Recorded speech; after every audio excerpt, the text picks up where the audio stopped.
하라고요. 이삿날 강남 아파트 현관 앞 이삿짐을 싸가지고 온 경선 여사는 며느리의 싸늘한 얼굴을 마주했습니다.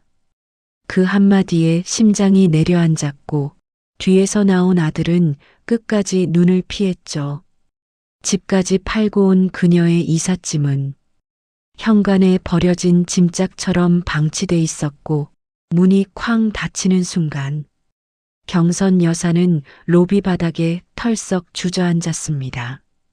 떨어진 열쇠가 찰칵 울릴 때 가족이라는 믿음마저 금이 가버렸죠. 도대체 이 가족에게 무슨 일이 벌어진 걸까요? 이야기의 결말이 궁금하시다면 무료로 할 수 있는 구독과 좋아요. 지금 바로 꼭 눌러주세요. 그럼 오늘의 이야기 바로 시작하겠습니다. 경선 여사는 참 늘 햇살 같은 미소를 지닌 분이었어요. 그분의 이야기는 작은 골목, 허름한 공방에서 시작됐죠. 낡은 재봉틀이 쉴 새 없이 돌아가던 그곳에서 경선 여사는 실 한 올까지도 정성을 다해 만들곤 했습니다. 품질 하나만큼은 절대 양보하지 않던 분이었어요. 입버릇처럼 이런 말을 자주 하셨죠. 옷은 사람의 두 번째 피부야. 정직하게 만들지 않으면 마음을 얻을 수 없단다. 그 작은 공방은 경선 여사의 땀과 열정으로 조금씩 성장했습니다. 밤늦도록 재봉틀을 돌리며 원단과 씨름하는 날들도 많았고 손가락엔 굳은 살이 박히고 눈은 자주 빨갛게 충혈됐지만 그분은 단 한 번도 힘들다는 내색을 하지 않았어요. 오히려 완성된 옷을 보면서 환하게 웃곤 했습니다. 그 웃음에는 어떤 어려움이 닥쳐도 나는 해낼 수 있다는 굳은 믿음이 담겨 있었죠. 경선 여사의 정직한 품질은 금세 입소문을 탔습니다. 사람들은 경선 여사가 만든 옷은 믿고 사도 된다고 말했어요. 그렇게 사람의 마음을 움직이는 섬유회사가 한 걸음 한 걸음 자라나기 시작했습니다. 회사가 커져도 그분의 마음은 같았어요.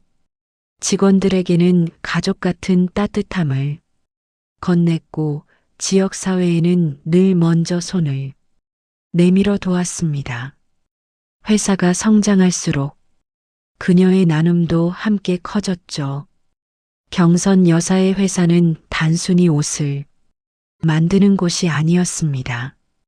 정직과 신뢰로 지어진 하나의 단단한 성과 같았고 그녀의 삶은 말 그대로 땀과 열정으로 엮어낸 성공 신화 그 자체였죠.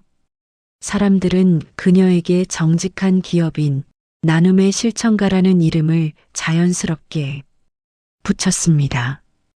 햇살 아래 반짝이는 실처럼 경선 여사의 삶도 그렇게 빛나고 있었어요.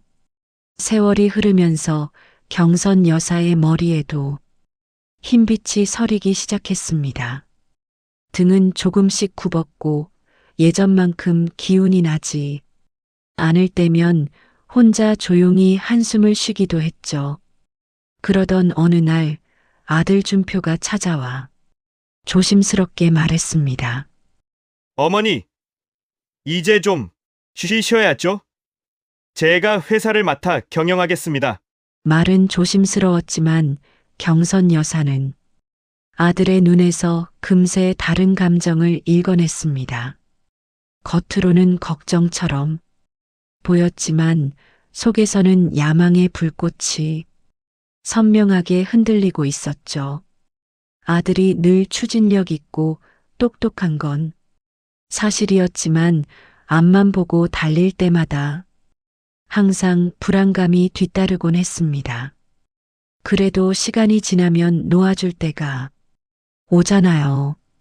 경선 여사는 스스로를 다독였습니다.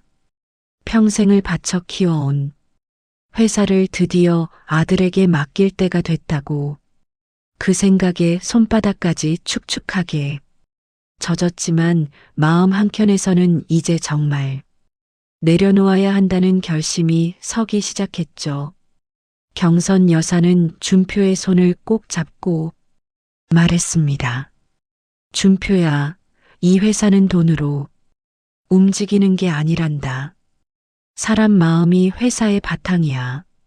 정직과 신뢰, 그게 가장 큰 자산인 걸 절대 잊지 마라. 그녀의 목소리는 조금 떨렸습니다. 어머니의 마지막 당부엔 아들이 길을 잃지 않길 바라는 깊은 마음이 담겨 있었죠.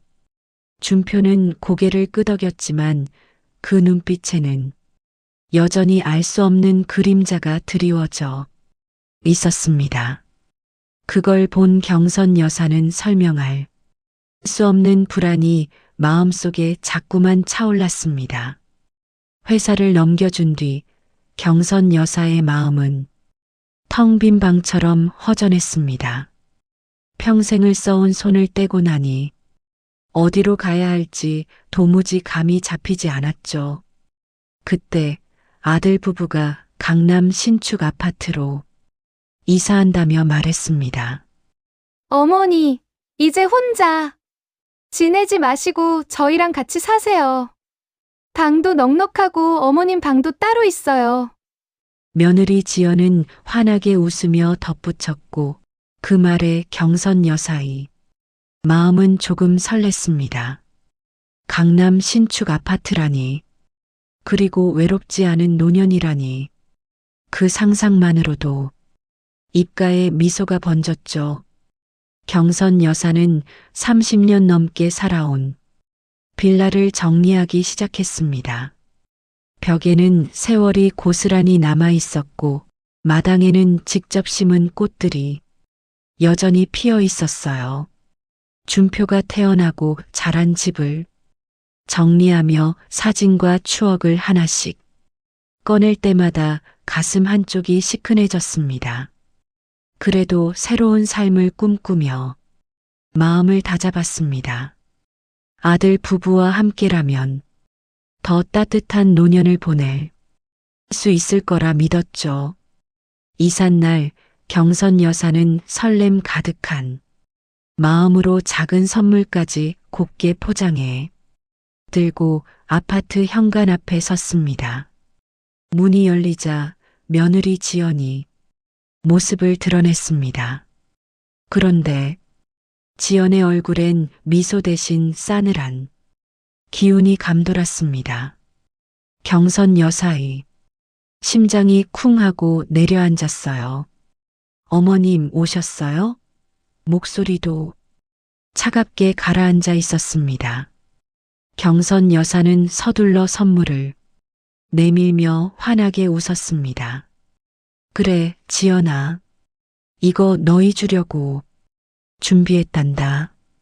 하지만 지연은 선물을 보지도 않았습니다. 대신 경선 여사가 가져온 작은 이삿짐을 흘낏 쳐다보더니 입술을 파르르 떨며 말했습니다. 어머니 방은 없어요. 저희도 좁아요. 지연의 목소리에는 미안함이라곤 한 톨도 없었고 이미 오래전부터 준비해놓은 말투처럼 단단했죠. 경선 여사는 그대로 얼어붙었습니다. 방이 없다니? 합가하자고 한 건 너희였잖아. 머릿속이 새하얘졌어요. 지연아, 그게 무슨 소리니? 준표가 어머니 방 있다고. 그 순간 안에서 준표가 모습을 보였습니다. 경선 여사는 아들에게 애원하듯 눈빛을 보냈지만 준표는 그 시선을 피하며 고개를 돌렸습니다. 준표는 지연의 말을 부정하지도 막지도 않았습니다. 그 침묵이 오히려 더 큰 상처가 되었죠. 그 모습을 보는 순간 경선 여사의 가슴은 산산이 조각나는 듯 아팠습니다. 엄마 집까지 팔았는데 너희는 나를 어디에 두라는 거니? 말을 다 잊지도 못한 채 뜨거운 눈물이 주르륵 흘러내렸습니다. 오랜 세월을 함께한 집을 팔고 새롭게 시작해 보려 했던 모든 기대가 순식간에 무너져 내렸습니다.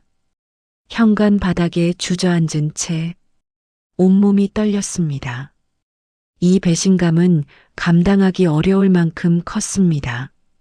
문이 쾅 닫히는 소리가 경선 여사의 마음에 못을 박는 듯 울렸습니다. 그녀는 비틀비틀 로비로 내려갔습니다. 대리석 바닥 위에 주저앉아 하염없이 울었습니다. 벽시계의 초침만 째깍거렸고 그 소리는 그녀의 심장이 부서지는 소리처럼 들렸습니다. 평생 공들여 키운 회사를 아들에게 넘겨줬는데 아들이 나를 이렇게 내쫓는구나.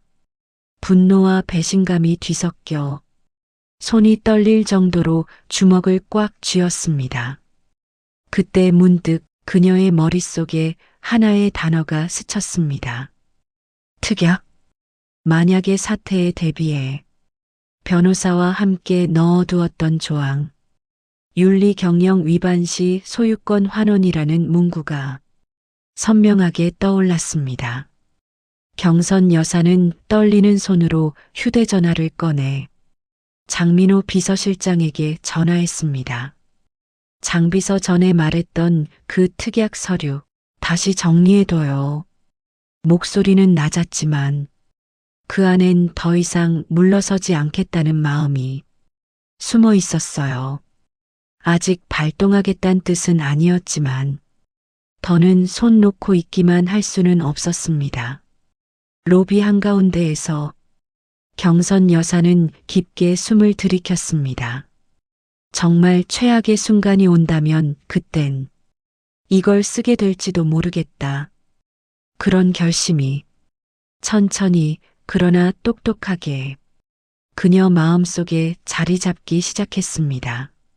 사실 로비에서 그런 결심에 이르기 훨씬 전부터 준표는 이미 회사의 뿌리를 조금씩 흔들고 있었습니다. 어머니에게서 경영권을 넘겨받던 그 순간부터였죠. 그때부터 준표가 내리는 선택과 결정들은 조금씩 그러나 분명히 회사를 위기로 몰아넣고 있었어요. 처음엔 그저 작은 균열처럼만 보였지만 시간이 지나면서 그 균열은 거대한 파도로 번져갔습니다. 경영권을 손에 쥔 뒤 준표는 정말 거침없이 움직였습니다. 그의 눈에는 어머니의 경영 철학이 그냥 시대에 뒤처진 낡은 원칙으로만 보였던 거죠. 회의실 벽에 걸려있던 정직한 품질, 사람의 마음을 움직이는 옷이라는 문구를 그는 비웃듯 쳐다보곤 했습니다. 시대가 변했습니다. 어머니 방식으로는 더 이상 살아남을 수 없어요. 그는 임원들 앞에서 단호하게 선언했습니다. 제일 먼저 손댄 건 품질 기준이었어요. 보험과 절감이라는 이름으로 값싼 원자재를 마구 들여오기 시작했습니다. 품질 관리팀이 문제를 제기하면 그는 쏘아붙였죠. 쓸데없는 소리 하지 마. 지금은 원가부터 낮추는 게 먼저야. 회의실에는 그의 고함이 메아리 쳤고 직원들은 눈을 마주치지 못한 채 불안한 시선만 주고받았습니다. 수십 년간 지켜온 회사의 자존심이 그 순간부터 조금씩 무너져 내리기 시작한 겁니다. 직원 복지도 예전 같지 않았습니다. 창립 초기부터 이어져 오던 사내 어린이집 지원은 줄어들었고 직원 식단도 눈에 띄게 초라해졌어요. 회사가 돈을 벌어야 직원 복지도 있는 겁니다. 지금은 긴축 경영이 필요한 때예요. 준표는 이렇게 차갑게 말했습니다. 그 말을 들은 직원들 마음에는 서운함과 실망이 켜켜이 쌓여갔죠. 휴게실에서는 이런 말이 오갔습니다. 이러다 회사 망하는 거 아니야? 옛날이 훨씬 나았지. 단기 이익만 좇는 준표의 방식은 회사가 오랜 시간 쌓아온 신뢰와 명성을 빠른 속도로 갉아먹기 시작했습니다. 고객센터에는 불만 전화가 늘어났어요. 옷감이 왜 이렇게 얇아졌어요? 세탁 한 번에 이렇게 망가져도 됩니까? 이런 말들이 빗발쳤습니다. 경선 여사가 평생 쌓아 올린 정직의 탑이 아들의 손에서 조금씩 허물어지고 있었던 거죠. 회사 안공기는 점점 더 무거워졌습니다. 직원들은 숨 쉬는 것조차 조심스러워했어요. 경선 여사는 회사가 성장할수록 나눔의 폭도 함께 넓혀왔습니다. 특히 소외계층 아동들을 돕는 지역 재단 후원은 20년 넘게 이어져 온 회사의 자랑이자 전통이었죠. 매년 연말이면 직원들이 함께 기부금을 모으고 직접 봉사활동도 나가곤 했습니다. 단순히 돈만 내는 게 아니라 우리가 어떤 회사인가를 확인하는 중요한 시간이었어요. 하지만 준표의 생각은 달랐습니다. 어느 날 그의 책상 위에 재단 후원 관련 서류가 올라왔습니다. 준표는 서류를 훑어보더니 얼굴을 찌푸렸어요. 이게 뭡니까? 매년 이렇게 많은 돈을 기부하고 있었다고요? 당장 중단하세요. 비서실장이 조심스럽게 말렸습니다.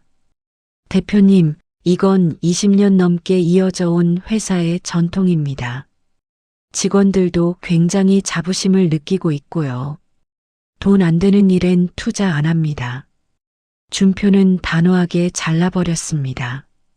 그의 눈에는 숫자로 보이는 이윤만 있을 뿐 사회적 책임이나 가치 같은 건 중요하지 않았죠. 후원 중단 소식은 회사 전체에 금방 퍼져나갔습니다. 직원들은 깊은 실망을 감추지 못했습니다. 이럴 수가 있나, 이게 우리 회사였는데. 휴게실에서는 한숨 소리가 여기저기서 터져나왔고 젊은 직원들일수록 더 분노했습니다. 대표님은 우리 회사가 뭘 지켜왔는지 전혀 모르는 것 같아요. 회사 오랜 전통과 가치를 한 번에 끊어버리는 준표의 결정은 내부 갈등을 점점 키웠습니다. 회의 자리 분위기는 냉랭해졌고 직원들의 사기는 바닥으로 떨어졌어요. 복도를 오가는 직원들의 얼굴에는 예전의 활기 대신 피로와 체념이 드리워졌습니다. 회사 전체가 얼음처럼 식어가는 느낌이었죠. 마치 회사의 심장이 천천히 멈춰가는 것처럼요. 시간이 갈수록 준표의 씀씀이는 도저히 감당할 수 없을 정도로 커져갔습니다. 회사 자금은 그에게 마치 개인 지갑처럼 느껴졌던 모양이에요. 최고급 슈퍼카를 여러 대 굴렸고 회사 주차장은 번쩍이는 외제차들로 가득해졌습니다. 수천만 원짜리 명품 옷과 시계들이 그의 옷장에 줄지어 걸렸고 주말마다 열리는 호화 파티에는 인플루언서와 연예인들이 줄줄이 초대됐습니다. 샴페인 잔 부딪히는 소리, 쿵쾅거리는 음악 소리가 밤늦도록 이어졌죠. 경영지원팀에서는 매달 쏟아지는 영수증 처리에 진땀을 빼고 있었습니다. 대표님, 이건 너무 과합니다. 회사 자금으로 이런 지출은 문제가 될 수 있습니다. 하지만 준표는 눈 하나 깜짝하지 않았어요. 내가 회사를 위해 이렇게 일하는데 이 정도 대우는 당연한 거 아니야? 쓸데없는 소리 말고 결제나 해. 그의 말투에는 권위와 오만이 가득 묻어 있었습니다. 결국 그 사치스러운 행태는 곧 언론의 표적이 됐습니다.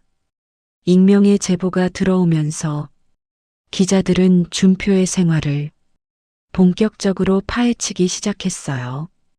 단독 섬유 왕국 후계자, 수십억 슈퍼카 포착, 충격 경영 위기 소리에도 대표는 호화 파티 삼매경, 금수저 대표의 일탈, 직원 복지 줄이고 본인은 흥청망청, 이런 자극적인 제목들이 신문과 포털 사이트 메인을 장식했습니다. 슈퍼카 사진, 파티 장면, 명품 쇼핑 장면들이 줄줄이 공개되자 사람들은 분노했어요. 어머니가 피땀 흘려 만든 회사를 저렇게 가지고 노는 거야? 직원들은 죽어라 일하는데 혼자만 저렇게 사치 부리네. 댓글 창에는 비난과 조롱이 폭포수처럼 쏟아졌습니다. 한때 존경받던 기업은 어느새 금수저 대표의 놀이터라는 오명을 뒤집어 쓰게 됐습니다. 대중의 시선은 완전히 차갑게 돌아섰죠. 경선 여사는 아들의 이런 모습을 더 이상 보고만 있을 수 없었습니다. 언론의 하루가 멀다 하고 올라오는 기사들을 볼 때마다 그녀의 가슴은 콕콕 쑤셨습니다. 밤마다 잠을 이루지 못한 채 뒤척이며 생각했어요. 내가 평생을 바쳐 쌓아온 탑이 정말 저렇게 무너져도 되는 걸까? 내 아들이 저렇게 망가져도 되는 걸까? 결국 그녀는 마음을 다잡았습니다. 직접 회사를 찾아가 준표를 만나보기로 한 거죠. 대표실 문을 열고 들어선 경선 여사의 얼굴에는 세월의 주름과 함께 깊은 피로가 그대로 드러나 있었습니다. 준표는 어머니를 보자 잠깐 당황한 표정을 지었지만 곧바로 냉정한 얼굴로 돌아왔어요. 어머니, 무슨 일이십니까? 미리 연락을 주셨어야죠. 경선 여사는 아들 앞에 앉아 참았던 눈물을 쏟아냈습니다. 준표야, 이게 무슨 짓이니? 내가 이러면 안 돼. 회사 지금 어떻게 돌아가는지 알고는 있니? 내 어머니가 평생을 바쳐 일군 회사야. 제발 정신 좀 차려라. 그녀의 목소리는 흐느낌에 섞여 떨렸고 눈물은 끊임없이 흘러내렸습니다. 하지만 준표는 얼음처럼 차가운 표정으로 고개를 돌렸습니다. 어머니, 이제 경영은 제 영역입니다. 더 이상 간섭하지 마세요. 어머니의 눈물을 앞에 두고도 그의 표정은 단 한 번도 흔들리지 않았어요. 어머니는 이제 쉬시면 됩니다. 여긴 제가 알아서 할 겁니다. 그 말은 사실상 나한테서 손 떼라는 선언이나 다름없었죠. 아들의 변해버린 모습을 보며 경선 여사의 가슴은 미어졌습니다. 한때 품에 안고 키우던 아들이 이렇게 낯선 사람처럼 느껴질 줄이야. 내가 도대체 뭘 잘못 키운 걸까? 자책과 슬픔이 한꺼번에 밀려왔습니다. 숨 쉬는 것조차 힘들었어요. 이제는 아들의 몰락을 그냥 두고 볼 수만은 없겠다는 생각이 점점 더 선명해졌습니다. 경선 여사는 조용히 자리에서 일어나 아들의 등을 바라보며 길게 한숨을 내쉬었습니다. 그 한숨 속에는 이제 정말 결단을 내려야겠구나라는 단단한 각오가 함께 섞여 있었어요. 한편 준표의 무절제한 지출은 눈덩이처럼 불어나고 있었습니다. 회사 자금은 빠르게 바닥을 드러냈고 매달 나가는 슈퍼카 할부금, 명품 쇼핑, 파티 비용이 회사를 서서히 빨아먹고 있었죠. 회계팀에서는 매일 비상등이 켜졌습니다. 대표님, 이번 달 협력사 대금 지급이 어렵습니다. 현금 흐름이 완전히 막힌 상태입니다. 재무팀장의 목소리는 절박함으로 가득했습니다. 뭐라고? 당장 돈을 마련해. 어떻게든 해내란 말이야. 준표는 책상을 내려치며 소리쳤지만 실제로 할 수 있는 건 거의 없었습니다. 은행 대출은 이미 한도까지 꽉 찼고 추가 대출은 불가능했어요. 결국 대금 지급이 밀리면서 협력사들의 독촉 전화가 쏟아지기 시작했습니다. 대표님, 지난달 원자재 대금 언제 주실 겁니까? 벌써 보름이나 지났습니다. 저희도 사정이 어렵습니다. 이러시면 더 이상 납품을 할 수가 없습니다. 전화기 너머의 목소리들에는 분노와 불안이 뒤섞여 있었습니다. 준표는 견디지 못하고 휴대전화를 집어던졌습니다. 등줄기를 따라 식은땀이 흘렀고 심장은 불안하게 뛰었습니다. 탄탄하던 회사 재정은 이제 심각한 위기 상태에 놓여 있었습니다. 오랜 시간 쌓아온 신뢰는 바닥까지 떨어졌고 협력사들도 하나둘씩 등을 돌리기 시작했어요. 공장 불은 하나둘 꺼져갔고 생산 라인에는 사람 대신 어색한 정적만 흐르기 시작했습니다. 준표는 밤늦도록 대표실에서 혼자 술을 마셨습니다.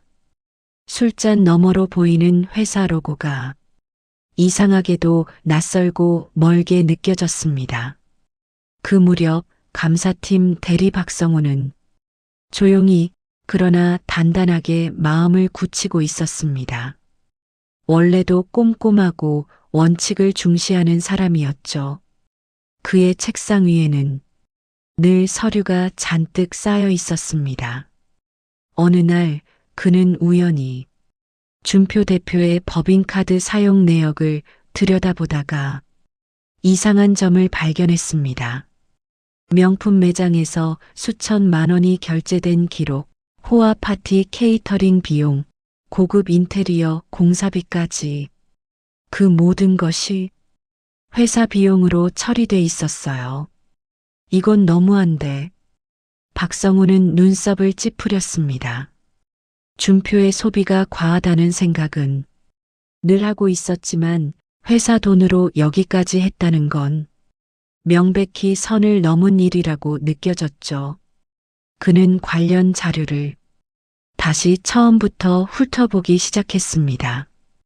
불필요한 지출, 비윤리적인 사용 내역들이 하나둘 덜렷하게 드러나기 시작했어요. 이건 아니다. 박성우는 나직하게 중얼거렸습니다. 얼굴에는 고민과 함께 무거운 책임감이 깔렸습니다.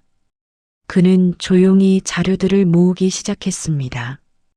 법인카드 사용 내역, 영수증, 회계장부 사본, 그리고 준표의 지시가 남아있는 내부 문건들까지. 밤이 깊어도 그는 혼자 사무실에 남아 차분하게 정리 작업을 이어갔습니다. 겉으로 보기엔 그냥 야근일 뿐이었지만 그의 마음속에서는 이 회사가 정말 큰 길을 잘못 들어섰다는 확신이 점점 뚜렷해지고 있었어요. 손은 떨렸지만 그는 멈추지 않았습니다. 며칠 동안 박성우는 잠을 제대로 이루지 못했습니다. 내가 이걸 정말 밖으로 내보내야 하나? 이걸 알리면 무슨 일이 벌어질까? 머릿속이 복잡하게 돌아갔습니다. 하지만 결국 회사 전체가 무너지는 걸 그냥 지켜보는 건 자기 자신에게 부끄러운 일이라고 느꼈어요. 그래서 그는 자료들을 하나하나 더 꼼꼼하게 정리했습니다.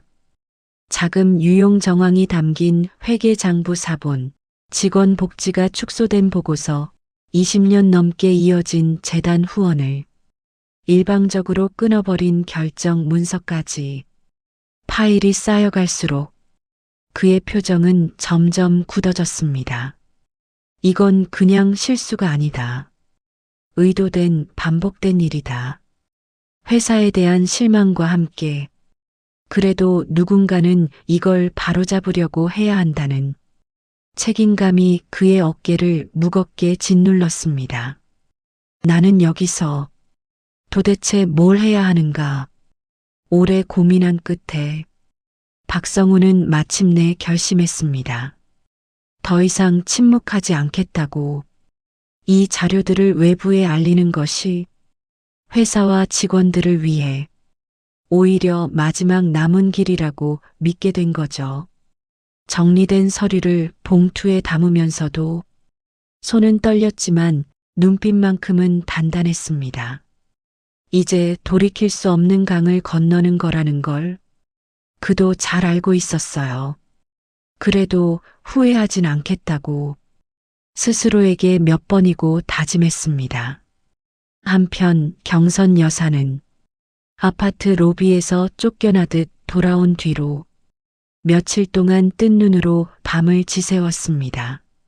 아들을 향한 모성애는 여전히 그를 감싸고 있었지만 평생을 바쳐 일군 회사를 지켜야 한다는 책임감이 그 못지않게 그녀를 짓눌렀어요.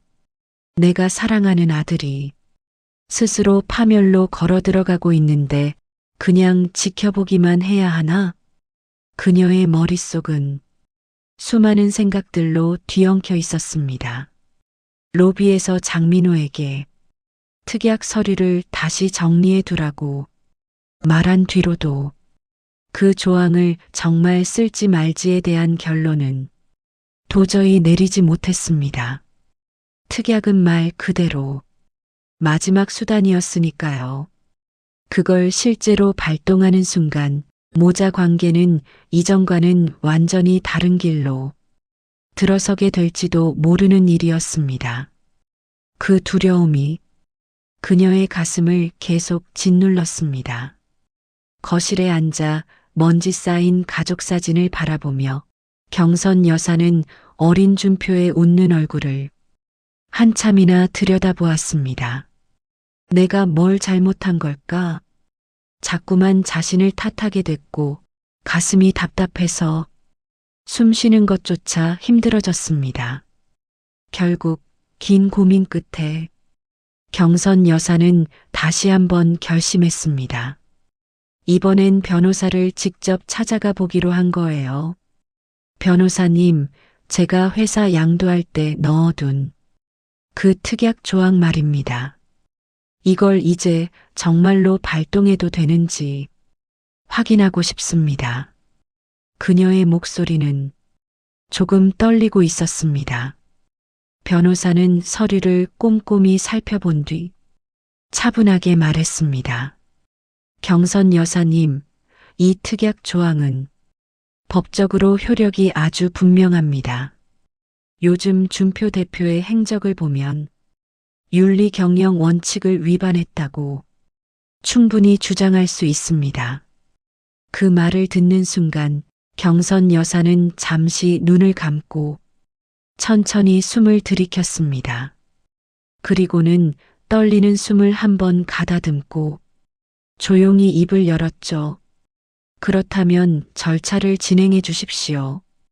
회사와 직원들을 위해서라도 이제는 더 늦출 수 없을 것 같습니다. 그 한마디로 머릿속에서만 맴돌던 특약은 비로소 현실로 움직이기 시작했습니다. 경선 여사는 생각했습니다. 이건 아들을 벌주려는 게 아니라 아들이 자신의 잘못을 똑바로 마주보고 다시 일어설 수 있도록 마지막 기회를 만드는 일이라고. 눈물이 천천히 흘러내렸지만 그녀는 그것을 닦아내지 않았습니다. 그 눈물 속에는 어머니로서의 아픔과 동시에 회사와 가치를 지키려는 단단한 의지가 함께 섞여 있었어요. 며칠 뒤였습니다. 경선 여사가 변호사에게 부탁했던 그 특약 발동 절차는 말 그대로 고요한 파도처럼 한 장의 공문이 되어 회사로 전달됐습니다.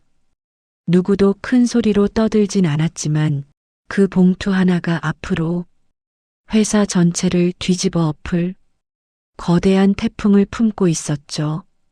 그날 준표는 대표실에서 여유롭게 앉아 있었습니다. 커피잔을 기울이며 보고서를 대충 훑던 그때 비서실장이 문을 조심스레 두드렸습니다. 며칠이 지나고 드디어 경선 여사가 변호사에게 조용히 맡겼던 특약 발동 절차가 한 장의 공문이 되어 회사 앞으로 전달됐습니다. 포장을 뜯지 않은 봉투 하나가 어찌 보면 아무 의미 없어 보일 수도 있었죠. 하지만 그 안에는 누구도 예상하지 못한 태풍의 씨앗이 들어 있었습니다. 회사는 평소처럼 돌아가는 듯 보였지만 그날은 이상하게 공기의 흐름이 무거웠습니다. 직원들 몇몇은 로비를 스치는 서류 가방을 힐끔 보며 뭔가 일이 생기려나? 그런 표정으로 서로 눈치를 살폈습니다. 아무도 모르는 가운데 운명을 가르는 조용한 파문이 퍼지고 있었던 겁니다. 그 시각 준표는 대표실에서 평소처럼 다리를 꼬고 앉아 커피를 홀짝이며 스마트폰 뉴스를 넘기고 있었죠. 책상 위에는 최신형 태블릿, 명품 펜, 고급 시계가 반짝거렸습니다. 그는 여느 때처럼 자신이 이 회사의 정점에 서 있다고 생각하며 거만하게 의자 등받이에 몸을 기대고 있었습니다. 그러다 문이 살짝 열리더니 비서실장이 조심스레 봉투 하나를 두 손으로 내밀었습니다. 대표님 법률 대리인 쪽에서 온 공문입니다. 조금 중요한 내용 같습니다. 준표는 시큰둥하게 대답했습니다. 그래요? 거기 놓고 나가세요. 그는 처음엔 대수롭지 않게 봉투를 쓱 뜯었습니다. 그러나 첫 줄, 단 한 줄을 읽는 순간 그의 눈동자가 휙 흔들렸습니다. 그리고 두 번째 줄부터는 종이 위에 글자 하나하나가 머릿속을 망치로 내려찍는 듯 박혔습니다. 특약 발동 통보. 순간 그의 호흡이 멎었습니다. 손끝까지 피가 싹 빠져나가는 듯 했고 손에 든 서류가 부들부들 떨렸습니다. 이게 뭐야? 그는 서류를 다시 읽고 또 읽었습니다. 하지만 종이는, 글자는 그대로였습니다. 거짓말처럼 선명했습니다. 윤리 경영 위반 시 소유권 환원. 그 문장을 보는 순간 준표의 머릿속에서는 그동안 멋대로 휘둘렀던 사치, 탐욕, 오만, 직원들의 탄식이 하나씩 복사돼 되돌아오는 듯 했습니다. 설마 어머니가 나를 이런 식으로? 목소리는 바삭하게 갈라졌고 심장은 제멋대로 뛰었습니다. 어깨는 굳었고 입술은 마르고 몸 전체가 얼음처럼 굳어갔습니다. 그동안 그는 어머니는 날 절대 배신하지 않아. 그 확신 아래 마음껏 날뛰었죠. 누구도 자신을 건드리지 못할 거라 여겼습니다. 그 오만함이 바로 지금 잔혹하게 부서지고 있는 겁니다. 공문이 도착한 지 불과 며칠 후 또 하나의 거대한 파도가 회사를 덮쳤습니다. 박성훈 대리, 늘 묵묵히 조용히 그러나 누구보다 성실하게 일하던 그 직원이 결국 참아왔던 증거들을 모두 정리해 언론에 제보한 겁니다. 그 자료는 너무나도 방대했습니다. 법인카드 내역, 명품 영수증, 호화 파티 청구서, 재단 후원 중단 문건, 내부 감사 보고서까지 언론은 기다렸다는 듯 그 자료를 그대로 터뜨렸습니다. 섬유 왕국 후계자, 회사 돈으로 수십억 사치, 내부 고발 폭탄, 특약 발동까지 이어져 모자 갈등 심각. 20년 전통의 가치를 단칼에 끄는 젊은 대표. 기사는 폭발적인 속도로 인터넷을 덮었습니다. 유튜브, 트위터, 포털 메인은 준표의 얼굴과 사치 행각으로 뒤덮였습니다. 회사 내부는 아수라장이 됐습니다. 헐, 진짜였어? 이 정도일 줄은 몰랐는데. 어머니가 특약 발동했다던데 이건 진짜 끝난 거잖아. 사람들은 모여서 핸드폰을 들여다보며 숨죽여 서로의 표정을 확인했습니다. 심지어 회사 로비에서는 눈물을 훔치는 직원마저 보였습니다. 그만큼 실망이 컸던 거죠. 고객센터에는 항해 전화가 끊이질 않았습니다. 홈페이지는 다운됐고 메일 서버는 과부하로 멈췄습니다. 준표는 대표실에서 공포에 가까운 속도로 불어나던 사건들을 그저 멍하니 지켜보는 수밖에 없었습니다. 말도 안 돼, 말도 안 돼. 신문을 구겨 던지고 책상 위를 내리쳤지만 그 어떤 것도 멈추지 않았습니다. 사태는 이미 그의 통제 범위를 넘어선 지 오래였습니다. 내부 고발과 특약 발동 소식이 퍼진 뒤 이사회는 즉시 긴급회의를 소집했습니다. 회의실 문이 철컥 잠기고 중후한 공기와 긴장감이 온 벽면에 눌러붙었습니다. 이사들은 예전처럼 준표에게 머리를 숙이지 않았습니다. 오히려 싸늘한 눈빛으로 그를 쏘아봤습니다. 준표 대표, 이 사태에 대해 설명해 보세요. 주가는 폭락했고 회사의 명예는 땅바닥입니다. 특약 발동 그 부분도 사실입니까? 준표는 숨을 몰아쉬며 손을 떨었습니다. 그건 어머니가 음모. 하지만 그의 말은 중간에 잘렸습니다. 음모라뇨? 내부 고발 내용은 사실입니까? 아닙니까? 그만 둘러대시죠. 준표는 결국 아무 말도 못했습니다. 그 침묵은 그동안 그가 쌓아올린 모든 변명보다 더 무거웠습니다. 이사회는 단호했습니다. 대표직은 유지할 수 없습니다. 즉시 경영 일선에서 배제합니다. 더 이상 그를 감싸주는 사람은 없었습니다. 그가 뻗어두었던 관계들은 순식간에 바람 빠지듯 사라졌습니다. 회의실을 나서는 준표의 뒷모습은 위태롭고 흔들리고 예전의 당당함과는 완전히 다른 형체였습니다. 이사회에서 사실상 잘려나오다시피 나온 준표는 대표실로 돌아오자마자 온몸이 무너져 내리는 느낌을 받았습니다. 잠시 숨을 고를 틈도 없었죠. 그때였습니다. 비서실장이 식은땀을 쏟으며 문을 벌컥 열고 들어왔습니다. 대표님, 아니, 준표 씨 주가가 또 떨어지고 있습니다. 준표는 모니터를 멍하니 바라봤습니다. 차트는 바닥도 없이 계속 가라앉고 있었습니다. 빨간색 화살표가 끝없이 추락하고 있었고 수많은 숫자들이 눈앞에서 흔들렸습니다. 한때 굳건히 버티던 회사 가치가 몇 분 사이에 수십억, 수백억씩 사라지는 광경이었습니다. 그 숫자들은 더 이상 번호가 아니라 그가 밟고 올라선 사람들의 얼굴처럼 하나하나 떠오르는 듯 했습니다. 비서실장은 거의 울먹이듯 말했습니다.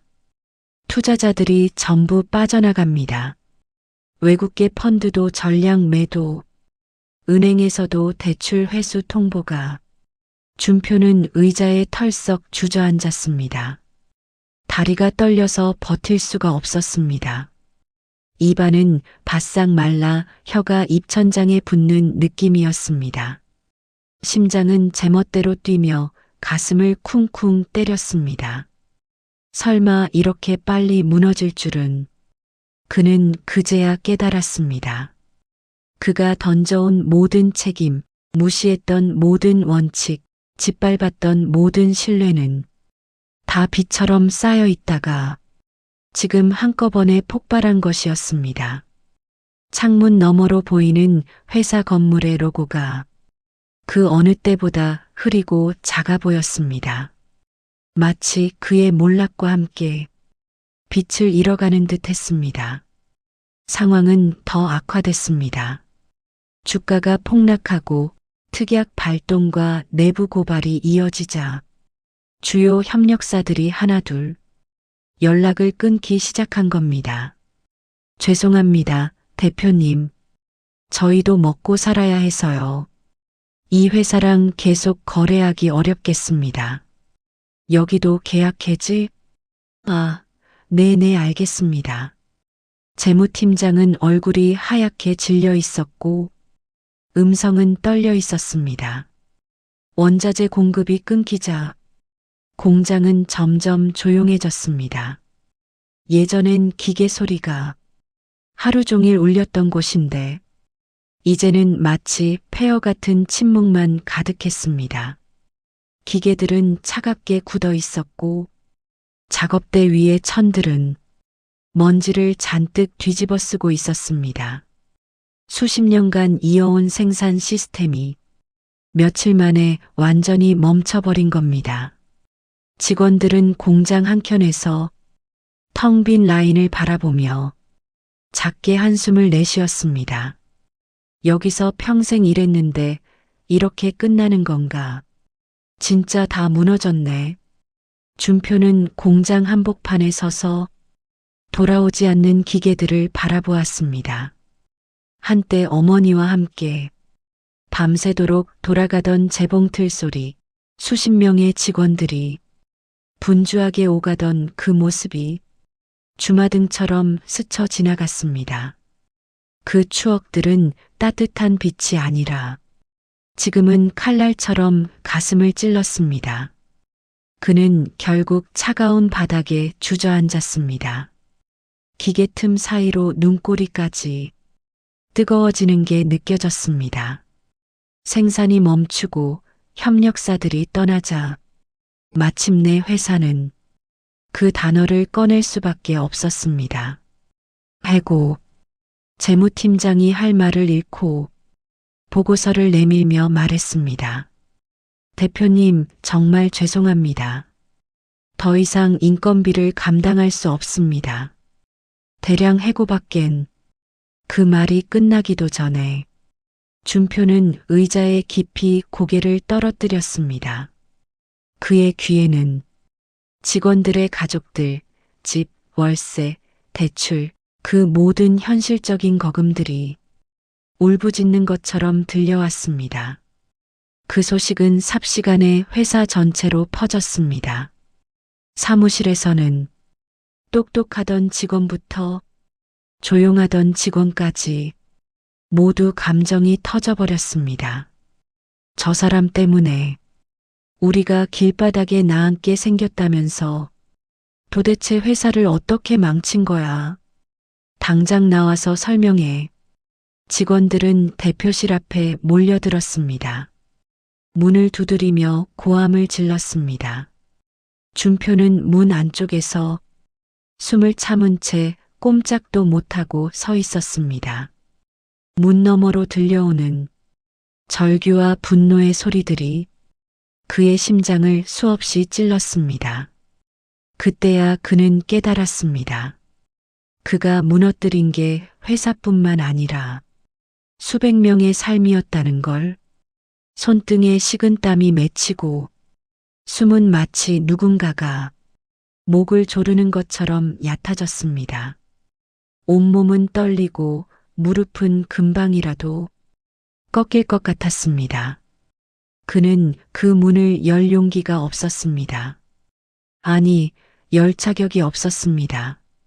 재단에서 폭로가 터지고 언론이 연일 물어뜯기 시작하니까 결국 사람들 마음이 불매운동으로 옮겨가더라고요.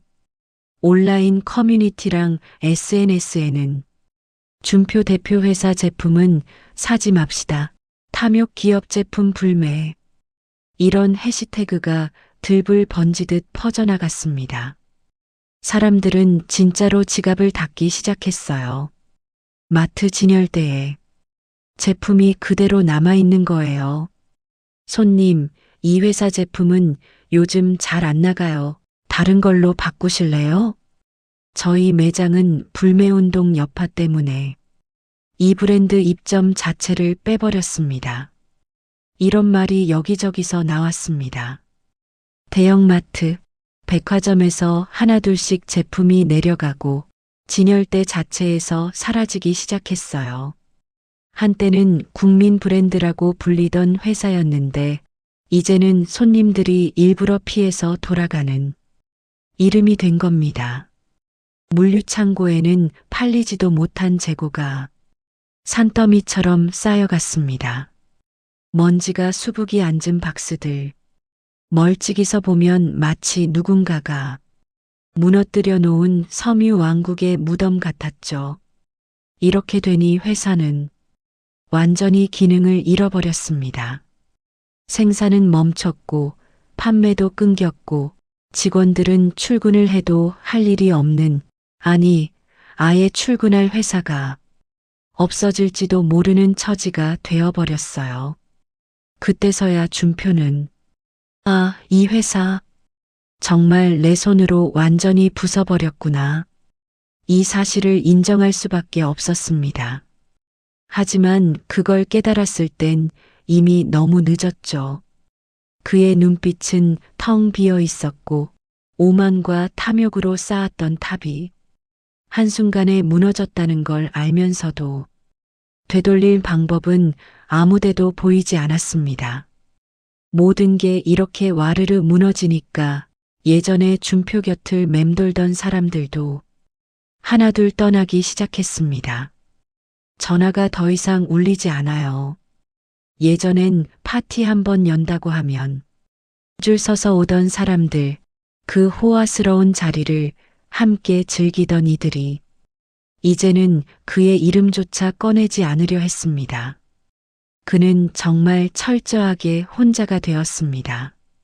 돈, 명예, 지위, 인간관계, 붙잡을 수 있는 건 아무것도 남지 않았습니다. 그가 붙잡은 건 술뿐이었어요.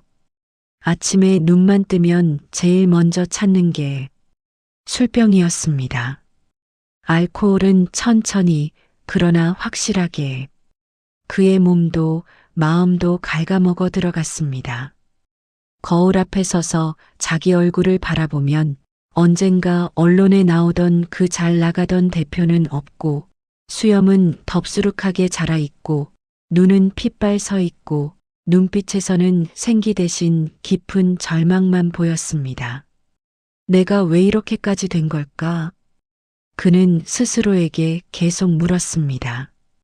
스스로 묻고 또 묻는 그 질문 속에 과거의 장면들이 하나씩 떠올라요. 어머니가 마지막으로 당부하던 그 말, 직원들이 조심스럽게 올리던 문제 제기를 냉정하게 잘라버리던 순간들, 그리고 이삿날 현관 앞에서 며느리의 차가운 목소리 앞에서조차 어머니를 외면해 버렸던 그날까지 그 모든 장면이 파도처럼 밀려와 그를 짓눌렀습니다. 밤이 되면 예전의 화려한 영광과 지금의 초라한 현실이 번갈아가며 떠오르면서 그를 더 깊은 어둠 속으로 끌고 갔습니다. 그는 소리나지 않는 비명을 계속 질렀습니다. 하지만 들어주는 사람은 아무도 없었죠. 그의 삶은 완전히 나락으로 떨어졌습니다. 기댈 어깨도 찾아갈 집도 손 내밀 사람도 없었습니다. 남은 건 끝없는 후회와 바닥을 알 수 없는 절망뿐이었습니다. 한편 회사 자금 유용과 사치 행각에 대한 증거는 부정할 수 없을 만큼 명확했습니다. 박성훈 대리가 정리해 제보했던 자료들, 그리고 언론 보도들까지 겹쳐지면서 결국 경찰 수사가 시작됩니다. 어느 날 아침이었어요. 현관 초인종이 울리더니 경찰이 문 앞에 서 있었습니다. 준표 씨, 횡령 혐의로 소환 통보가 내려졌습니다. 출석해 주셔야 합니다. 냉정한 목소리가 현관에 울렸고 준표는 고개를 푹 숙였습니다. 이제는 도망칠 곳도 외면할 핑계도 없었습니다. 법적 심판을 피할 수 없는 순간이 온 거죠. 조사실에 앉아 있는 그의 모습은 우리가 알던 대표 준표와는 완전히 다른 사람이었습니다. 형광등 불빛 아래 그의 얼굴에는 생기라고는 전혀 없었고 마치 몇 년은 늙어버린 사람 같았어요. 수사관의 질문이 이어집니다. 법인카드로 명품을 구매한 사실 있습니까? 호화 파티 비용을 회사 자금으로 처리하셨죠? 재단 후원금 일부를 개인 용도로 쓴 적이 있습니까? 그는 고개를 들지도 못한 채 입술만 파르르 떨고 있었습니다. 결국 대부분의 질문에 작은 목소리로 네 하고 답할 수밖에 없었습니다. 한때는 별것도 아니다라고 넘겼던 일들이 이제는 죄목이 되어 눈앞에 줄줄이 적혀 있고 그 종이 위에 찍히는 글자 하나하나가 그를 조여오는 쇠사슬 같았죠. 등줄기를 타고 식은 땀이 흘러내렸고 온몸에 소름이 쫙 돋았습니다. 과거의 선택이 지금 이 차가운 조사실에서 처절한 결과로 돌아오고 있다는 걸 그는 뼈저리게 느끼고 있었습니다. 그 사이 경선 여사는 아들의 몰락을 TV 화면으로 지켜보고 있어야 했습니다. 뉴스에서, 인터넷 기사에서, 심지어 사람들 입에 오르내리는 험한 말들 속에서까지 자기 아들의 이름이 조롱 섞인 톤으로 불리는 걸 매일같이 견뎌야 했어요. 내 아들이 어떻게 이렇게까지 무너졌을까? 그녀는 밥도 제대로 삼키지 못했고 밤이 되면 베개를 눈물로 적시곤 했습니다. 하지만 그렇다고 해서 결정을 거둘 수는 없었습니다. 무너진 회사, 좌절 속에 서 있는 직원들, 그 수많은 가정들을 생각하면 내 아들이니까 봐달라. 이 한마디를 꺼낼 수가 없었어요. 그래서 경선 여사는 끝까지 어머니가 아니라 창업자이자 책임 있는 어른으로 남기로 했습니다. 나는 괜찮습니다. 회사가 다시 일어서야 합니다. 이 말을 하는 그녀의 눈빛은 슬픔과 단호함이 동시에 비쳐 있었습니다. 비서실장 장민호는 그런 경선 여사를 보며 가슴 깊이 고개가 숙여졌습니다. 아들을 감싸는 대신 아들이 진짜로 자기 잘못을 직면하고 다시 일어설 기회를 만들어 주려는 그 선택. 그건 어머니에게도 기업인에게도 너무나도 고통스럽지만 또 한편으로는 유일한 길이기도 했던 겁니다. 경선 여사는 며칠 밤을 꼬박 새우며 수없이 같은 생각을 반복했습니다. 내가 이 판결을 끝까지 가져가야 하나, 아니면 중간에 손을 놓아야 하나. 이마에 새겨진 주름마다 세월과 고민이 그대로 눌러앉은 듯 했지만 결국 그녀는 눈물을 닦고 천천히 자리에서 일어났습니다. 떨리는 다리로, 하지만 한 번도 뒤돌아보지 않는 발걸음으로 회사를 다시 세우는 길을 향해 나아가기 시작했습니다. 그리고 마침내 길고 길었던 법정 싸움에 종지부를 찍는 날이 찾아옵니다. 법정 안은 긴장감으로 가득 차 있었어요. 경선 여사, 준표, 변호인들, 기자들까지 모두가 숨을 죽인 채 판사의 입을 바라보고 있었습니다. 판사가 판결문을 읽기 시작합니다. 본 법원은 경선 여사가 회사 양도시 삽입한 특약 조항에 정당성을 인정합니다. 준표 피고인의 경영 방식은 회사의 윤리 경영 원칙을 명백히 위반하였습니다. 이에 따라 회사의 소유권은 경선 여사에게 환원될 것을 명합니다. 쾅! 망치 소리가 울리는 순간 준표의 세상은 완전히 무너져 내렸습니다. 얼굴에 핏기가 싹 빠지고 다리에 힘이 풀려버렸습니다. 그토록 집착했던 자리, 자신의 이름이 걸려있던 명함, 화려한 건물, 지분, 돈, 그 모든 것이 단 한 줄의 판결문 아래 한꺼번에 떨어져 나간 겁니다. 경선 여사는 눈을 감고 판결을 들었습니다. 눈가에는 한 줄기 눈물이 천천히 흘러내렸습니다. 어머니라는 이름으로 보면 그 어떤 판결보다 고통스러운 순간이었지만 그녀는 끝까지 의연하려 했습니다. 제발 이게 이 아이에게 마지막 기회가 되어다오. 그녀는 마음속으로 그렇게 빌었습니다. 준표의 뒷모습은 법정을 나설 때 이미 완전히 꺾인 나무처럼 보였습니다. 카메라 플래시가 끊임없이 터졌지만 그는 고개조차 제대로 들지 못했습니다. 그의 눈앞에는 언론도 사람들도 보이지 않았습니다. 오직 자신이 부서져 내리는 소리만 들렸겠죠.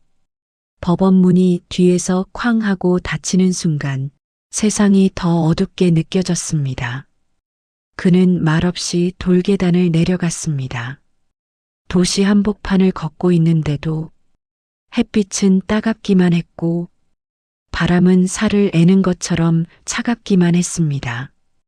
한참을 그렇게 정처 없이 걷다가 더 이상 발을 내디딜 힘조차 남지 않았을 때 그는 결국 차가운 길바닥에 털썩 주저앉아 버렸습니다. 모든 걸 잃고 길바닥에 주저앉아 있던 그 순간 눈물은 더 이상 참을 수 없을 만큼 쏟아졌습니다. 지나가는 사람들은 그를 한 번씩 힐끗 쳐다보고 지나갔지만 그 눈길들조차 이제 상관없었습니다. 나는 왜 이렇게까지 된 걸까? 허공을 향한 질문이었지만 그 말 속에는 온 인생이 실려 있었습니다. 어머니의 말을 우습게 넘겼던 젊은 날의 오만, 직원들의 희생을 당연한 것처럼 여겼던 냉정함, 어머니를 버리다시피 한 이삿날의 그 장면까지 모든 후회가 한꺼번에 몰려와 그의 가슴을 짓눌렀습니다. 차가운 바람이 세차게 불어와도 그에게는 별 의미가 없었습니다. 마음속이 이미 얼어붙어 있었거든요. 길바닥에 엎드려 오열하는 그의 모습은 참혹하다는 말로도 부족했습니다. 한때는 무엇이든 손에 쥘 수 있을 것처럼 살았던 사람이 이제는 아무것도 남지 않은 껍데기처럼 도시 한복판에 쓰러져 있는 모습이었으니까요. 그날 밤 그의 흐느낌은 아무도 듣지 못한 채 캄캄한 밤 공기 속에서 긴 울림처럼 번져갔습니다. 그렇게 무너진 뒤 준표는 며칠 동안 거리를 떠돌았습니다. 사람들의 시선이 부끄러워 굳이 더 어두운 골목만 골라 걸었고 밤이 되면 불 꺼진 상가 셔터 앞에 몸을 웅크린 채 어설픈 잠에 빠져들곤 했습니다. 술에 기대지도 못했어요. 이제는 술마저도 그에게 위로가 되지 않았거든요. 누구에게 도움을 청할 수도 없었습니다. 도움을 청할 수 있는 얼굴들이 이미 그의 곁에서 다 떠나버렸으니까요. 그렇게 흐릿한 시간들을 떠돌다 보니 어느새 그의 발걸음이 어딘가 꽂히듯 멈춘 곳이 있었어요. 바로 모든 것이 시작되었던 그곳, 어머니의 땀방울과 젊음이 녹아있던 오래된 공방 앞이었습니다. 낡은 간판에는 여전히 경선 섬유라는 글자가 희미하게 남아 있었습니다. 그 글자를 올려다보는 순간 그의 심장이 쿵 하고 크게 내려앉았습니다. 손잡이를 조심스레 돌려 문을 열자 먼지 쌓인 공기와 함께 낡은 재봉틀들이 눈에 들어왔습니다. 작업대 위에는 세월이 스민 노트 한 권이 얌전히 놓여 있었죠. 그는 떨리는 손으로 노트를 펼쳐보았습니다. 안에는 또박또박한 어머니의 글씨가 적혀 있었습니다. 정직은 가장 큰 자본이다. 사람이 먼저다. 그 짧은 문장을 보는 순간 가슴 깊은 곳에서 뜨거운 무언가가 치밀어 올랐습니다. 그의 눈에서는 자기도 모르게 눈물이 주르륵 흘러내렸습니다. 어머니가 평생을 바쳐 지켜온 가치, 그리고 자신이 가장 먼저 내던져 버렸던 약속들, 그 모든 것이 한 줄의 글귀에 고스란히 담겨 있는 겁니다.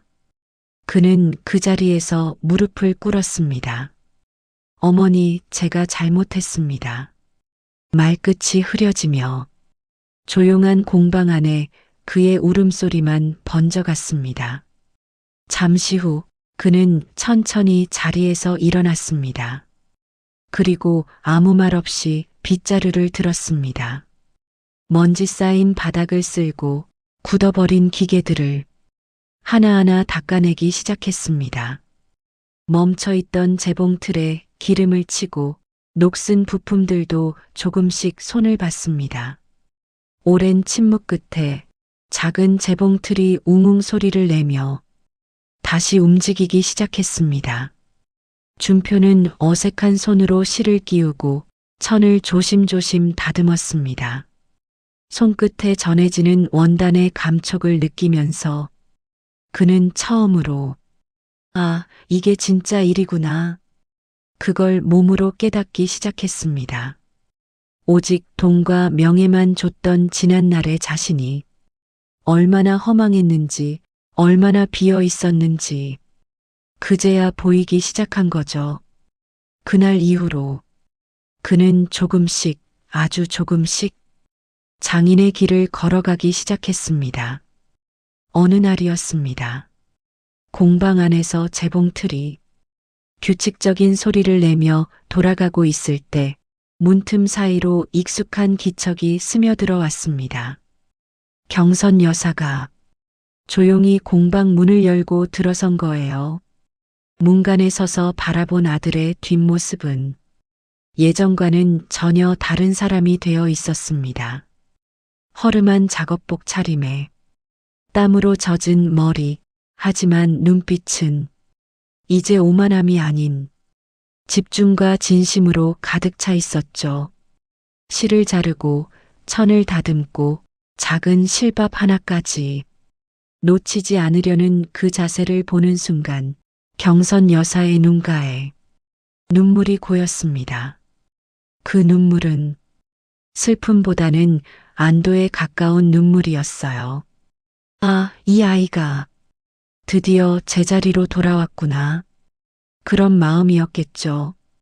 경선 여사는 천천히 아들의 곁으로 다가갔습니다. 조용히 아무 말 없이 그의 어깨 위에 손을 올렸습니다. 준표는 깜짝 놀라 뒤를 돌아봤습니다. 어머니, 갈라진 목소리 안에는 놀람, 미안함, 반가움, 모든 감정이 뒤섞여 있었습니다. 경선 여사는 그저 아들의 손을 꼭 잡아주었습니다. 드디어 내가 돌아왔구나. 그 한마디가 공방 안을 가득 채웠습니다. 그 말 속에는 오랜 기다림과 용서, 그리고 한 번도 식지 않았던 어머니의 사랑이 담겨 있었어요. 준표는 그 손을 잡고 조용히 그러나 깊이 다시 눈물을 흘렸습니다. 그리고 마지막으로 그는 어머니 앞에 정말 제대로 무릎을 꿇었습니다. 어머니, 제가 정말 잘못했습니다. 어머니 말씀을 무시하고 제 욕심만 쫓다가 모든 걸 망쳤습니다. 어머니께 씻을 수 없는 상처를 드렸어요. 그래도 용서해 주실 수 있겠습니까? 한마디 한마디가 숨을 몰아쉬듯 겨우 나오는 고백이었습니다. 그동안 외면해왔던 잘못들, 입 밖으로 꺼내기조차 부끄러운 선택들, 그 모든 걸 솔직하게 털어놓으면서 그는 마치 껍질을 한 겹 한 겹 벗겨내듯 자신을 내려놓았습니다. 경선 여사는 아무 말도 하지 않고 아들을 힘껏 끌어안았습니다. 어깨가 함께 들썩였습니다. 아들의 뜨거운 눈물이 그녀의 옷깃을 적셨지만 그 눈물은 더 이상 오만과 분노의 눈물이 아니었습니다. 긴 시간 쌓인 오해와 상처가 그 포옹 안에서 조금씩 녹아내리고 있었어요. 괜찮다. 괜찮아. 내 아들아. 그녀의 목소리는 그 어떤 판결문보다 따뜻했고 그 어떤 설교보다 조용했지만 가장 강력한 용서의 말이었습니다. 그 품 안에서 준표는 어린아이처럼 마음껏 울었습니다. 처음으로 진짜 평화를 느꼈습니다. 낡은 재봉틀 소리가 다시 공방을 채우고 두 사람의 체이 조용히 그 공간을 덮이고 있었습니다. 이제 그들은 무너진 과거 위에서 새로운 길을 함께 걸어갈 준비가 되어 있었어요. 오늘은요, 어머니와 아들이 서로를 잃어버렸다가 다시 찾아가면서 삶을 새로 바라보게 된 이야기를 들려드렸는데요. 여러분은 어느 순간이 가장 마음을 울렸는지, 어떤 장면이 오래 남는지 댓글로 꼭 남겨주세요. 구독과 좋아요는 저에게도 큰 힘이 됩니다.